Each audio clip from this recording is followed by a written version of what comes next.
welcome back to Studio Lou. So I thought I would just kind of do a fun little short video today, just kind of revealing my eco-printed rust dyed paper and fabric bundle that I did this morning. So if you've watched some of my videos, mainly like my last wrap-up video that I did, I talk about how we go for a lot of walks in local graveyards because it's a safe place to walk during this time, and it's also like beautiful nature.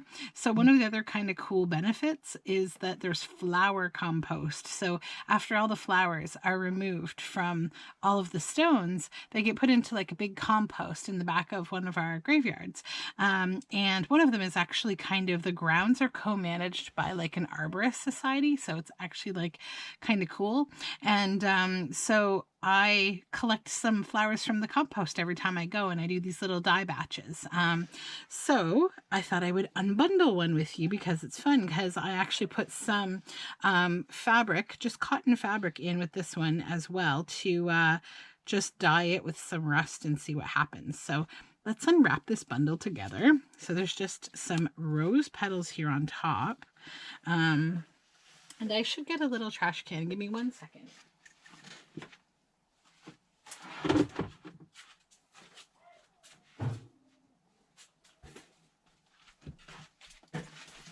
Okay, so not actually a trash can, a compost can. These will go into my garden compost. So what I did was I just used watercolor paper, and I did stacks of watercolor pages on top of each other, and layered flowers in between them. So you can already see, so I've also got these rusty cogs. You see these, I got these years ago at an outdoor flea market in this big railroad tie.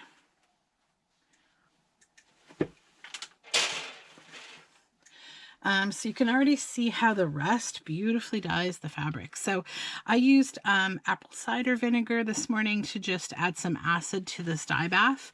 You can also use citric acid.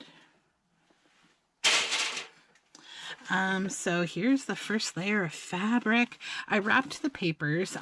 There's fabric underneath them, and I think one layer in between them, and then 2 stacks of paper. Okay, so we're getting beautiful color. I just have to remember how I layered this. Okay, because here we need to be a little bit gentle and delicate. Oops, we got a little bit of glue here so these are watercolor pages, and at the top there's like a bit of glue that, wow, look at the color on the fabric, guys. It's beautiful. I don't know if you can, let me see if I can just bring it a little closer. Look at that. Yummy. I'm getting so excited because the weather's getting nicer, which means that we're going to have fresh plants, not just plants from the graveyard to do this with. So this is my first piece of watercolor paper. So I have underneath this whole thing, I have a whatchamacallit. Hold on, so I'm just trying to get this little bead of glue off here. I didn't even realize this glue was on here. Goodness me. I must have just left like one page at the top that had glue. That's okay. So anyways, I've got a cooling rack at the bottom. So this is just more flowers. So that leaf left a nice print. These are rose petals. All right, so I'm just going to gently lift up this one. This one has the one that has the glue on it, so it might, it might stick to the one below. So one thing to remember if you're printing, I'm actually just going to kind of pull this top rim of glue off. It's just, it'll be easier. Then we won't be tearing everywhere. There we go. Just remember, if you're using watercolor paper, if it comes out of a pad, at the top, they run a bead of glue there. So rather than just pulling them apart and putting them in your boiled book hot water bath, maybe you want to trim the top.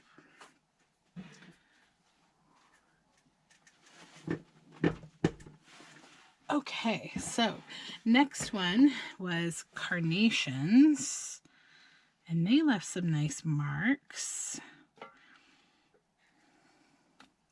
So the way that I start this is I use this old pan only for this, never for food.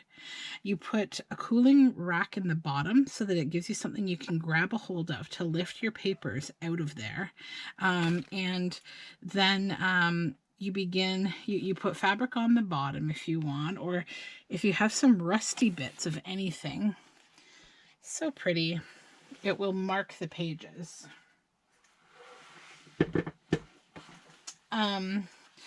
And you're going to get color from the iron itself, from the rusty bits, as well as from the plants. And the iron will help to bring out what's going on with the plants as well. So I put fabric in the bottom on top of a cooling rack that is starting to rust. Then I started to stack watercolor page, then put plants on top.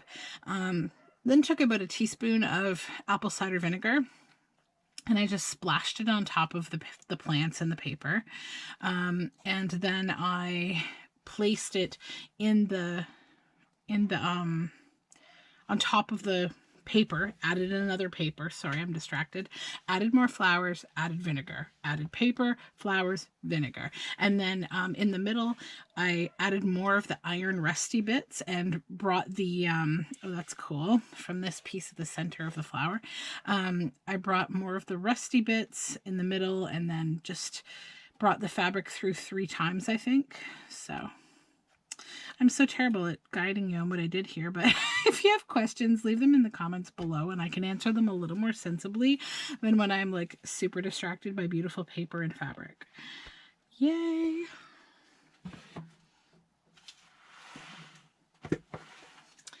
Okay, so these were irises, I think. In their pods, they had expired, and then the nice long leaves.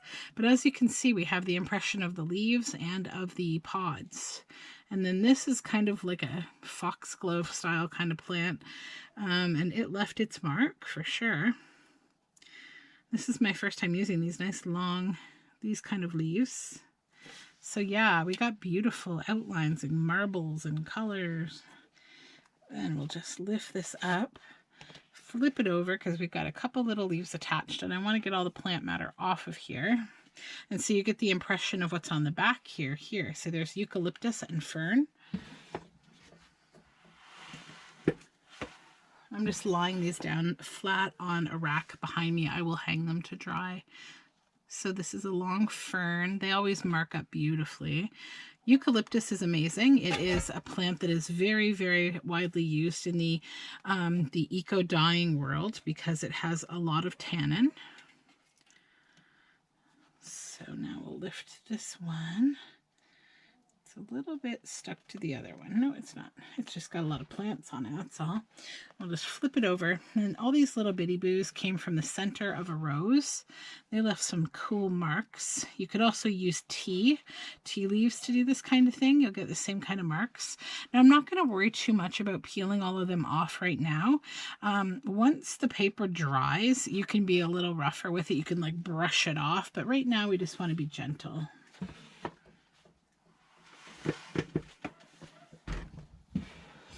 Okay, more rose petals.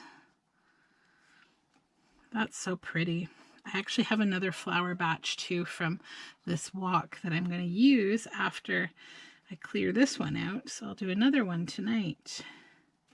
Maybe I'll share it with you too, because this is kind of a fun thing. I like these kind of reveal, surprise kind of videos. I think it's kind of fun. Look at the bottom of that. So that's all these cogs underneath. Look at that rust. Yummy. So here's the cogs.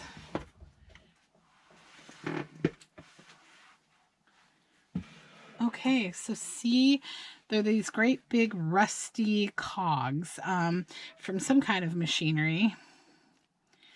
And they will leave an impression or a negative. They do act different on fabric versus paper. You get a really well-defined marks on paper from the iron, whereas the plants mark up the fabric more than the paper.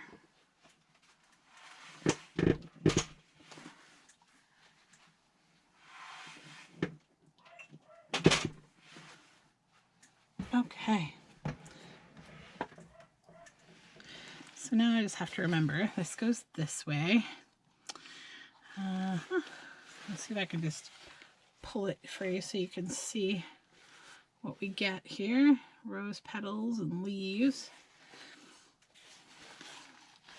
Just open it up again. I was trying to find a way to not drench myself. Okay, so rose petals.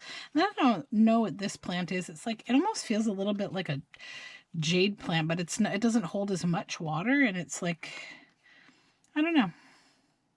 It's some kind of a plant that's used though with like as a commercial green with flowers. So the rose petals are nice. They leave some really beautiful colors, browns, pinks, and you get nice crease marks from them because they really interact with the paper.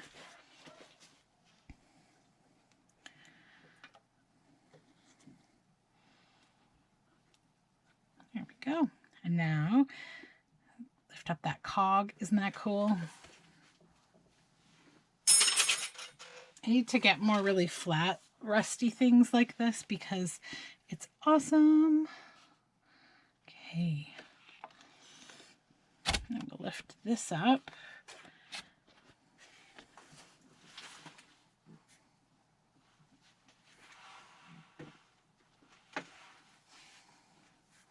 Okay, so these are large leaves from some kind of a green that's used in, again, commercial flowers that are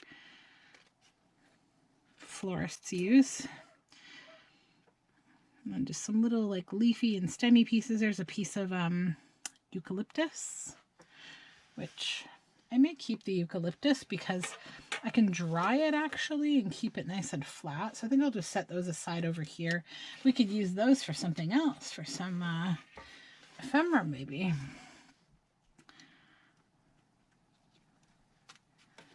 Nice leaf marks. Okay.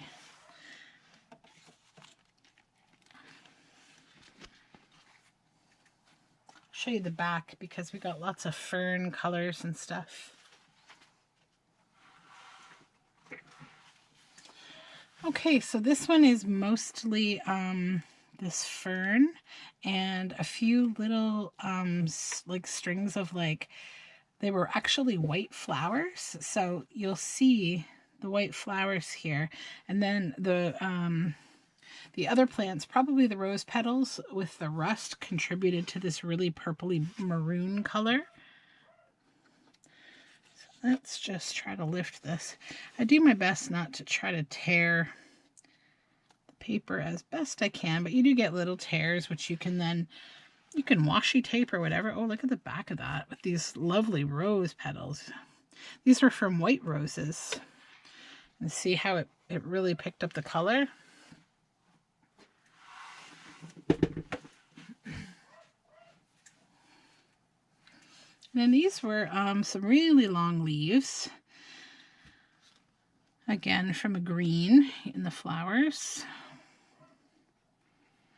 Never judge your plants by the color they are in nature, in terms of the color they're going to leave behind on your paper, because you'd be surprised what you do and don't get color from.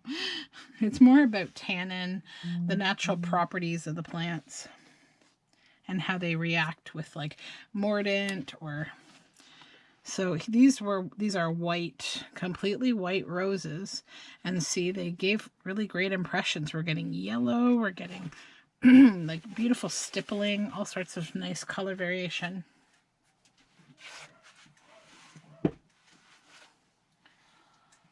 And then here we have eucalyptus. Oh, that one's beautiful. That must have interacted with some rust, where we get that nice black. Beautiful.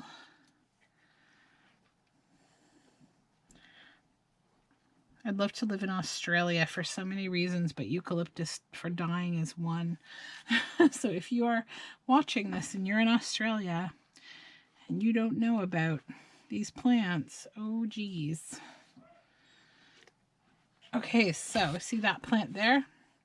Look at this impression on the back. This is an onion skin that I just took out of my compost bowl this morning, and it adds a nice orange and purple.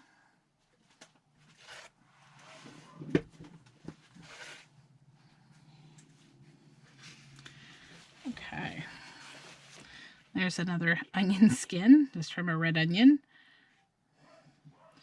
And now this big plant here, and see, it does something totally different on the other side of the plant. So plants have a sun side and a moon side. The sun side is the one that, you know, you see when you look at a plant, like the dark green side of the leaf, the upper side essentially. And the moon side is the lower side that doesn't, you know, face the sun. It doesn't get exposed constantly to the light. And the moon side, that bottom side, is the one that you get the most tannin out of. Okay, there we go. So you see, I've got some more cogs down there, and they reached through and they got to this paper.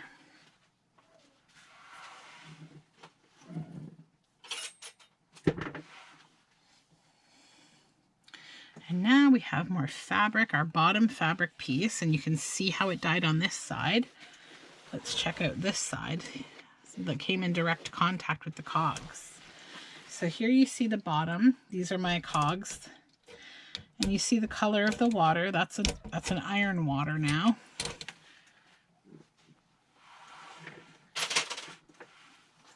Okay. So yeah, we got a lot of really cool color on this piece of fabric. Look at that piece. Isn't that amazing?